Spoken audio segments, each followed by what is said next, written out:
Hello India, नमस्ते। मैं हूं Vishal Mathuria from MP09 family salon and academy Indore से। स्वागत है आपका हमारे इस चैनल पे MP09 सैलून एंड एकेडमी। आज हम बात करेंगे बहुत ही जरूरी और बेसिक पर सबसे ज़्यादा इग्नोर किए जाने वाले टॉपिक पर। जी हाँ, हेयर एनालिसिस पर। आज हम बात करेंगे हेयर एनालिसिस पे।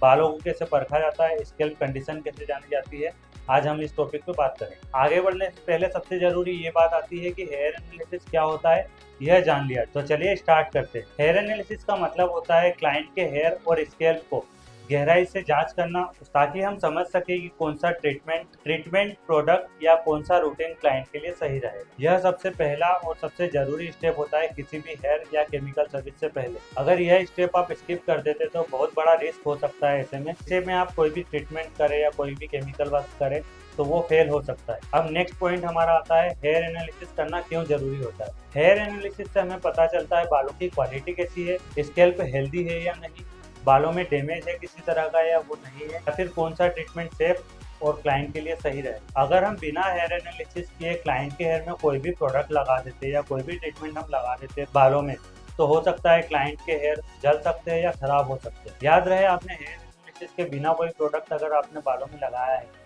तो उससे क्लाइंट का हेयर फॉल भी हो सकता है, बाल डैमेज भी हो सकते हैं, बाल बीच में से ब्रेक होने लग सकते हैं या और भी किसी भी तरह का नुकसान हो सकता है। इसलिए ये स्टेप स्किप नहीं होना चाहिए। नेक्स्ट हमारा आता है हेयर एनालिसिस कैसे किया जाए। तो मैं आपको बताना चाहूंगा हेयर एनालिसिस करने के लिए हमें 5 स्टेप का फॉलो करना होता है, जिसमें फर्स्ट आता है हमारा हेयर टेक्सचर, यानी कि बालों की बनावट, बाल हमारा कैसा बना है।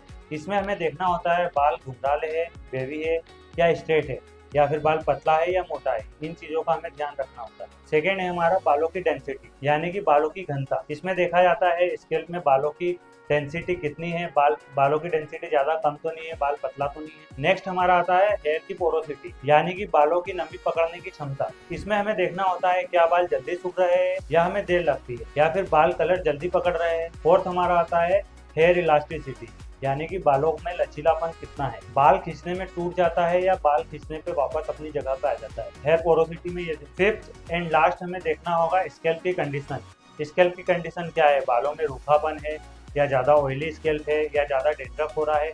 ये सारी बातों का हमें स्कैल्प का भी ध्यान रखना होगा। अब फोर्थ हमारा टॉपिक आता है हेयर एनालिसिस के बाद क्या करें। हमने अभी तक ये सारे टॉपिक तो जान लिए, अब हमें ये जरूरी जानना है कि हेयर एनालिसिस के बाद हमें क्या करना है। प्रॉपर हेयर एनालिसिस हो जाने के बाद ही आप डिसाइड करेंगे कि क्लाइंट के हेयर पे मुझे क्या देना है, क्लाइंट का डिजायर क्या है और उसे किस तरीके से समझाना है। इसी के साथ में आपको प्रोडक्ट का भी ध्यान देना होगा कि मुझे केराटिन देना है क्लाइंट के हेयर में, या बोटॉक्स देना है, या स्ट्रेटनिंग या कलरिंग जो भी कर रहे हैं तो कौन से ब्रांड के साथ देना है, आपको इस चीज़ का भी ध्यान रखना है।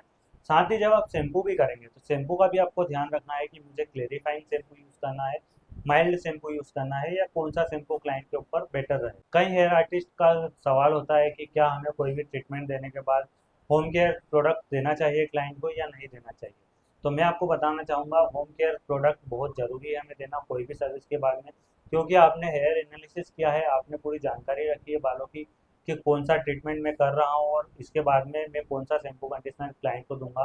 तो इससे उनका लॉन्ग लास्टिंग रिजल्ट भी रहेगा और क्लाइंट भी मेरी हैप्पी रहेगी। अगर आप क्लाइंट को होम केयर देते हैं तो इससे क्लाइंट को आप पे विश्वास भी 100% होगा और क्लाइंट आपका रिपीट भी होगा। तो आज के लिए इतना ही। हेयर एनालिसिस हमने समझ लिया है। साथ ही मैं आपको एक टिप देना चाहूँगा कि हेयर एनालिसिस सिर्फ एक स्टेप नहीं है, ये आपकी आंखें है हेयर वर्ल्ड। अगर आपने हेयर और स्कैल्प को सही से पढ़ लिया तो कभी भी आप क्लाइंट को गलत राय नहीं देंगे। तो डियर स्टूडेंट, ये था आज का हमारा टॉपिक हेयर एनालिसिस का। अगर आपको वीडियो अच्छा लगा हो तो लाइक करें, शेयर करें और चैनल पर नए हो तो चैनल को सब्सक्राइब करना ना भूलें। Thank you so much guys.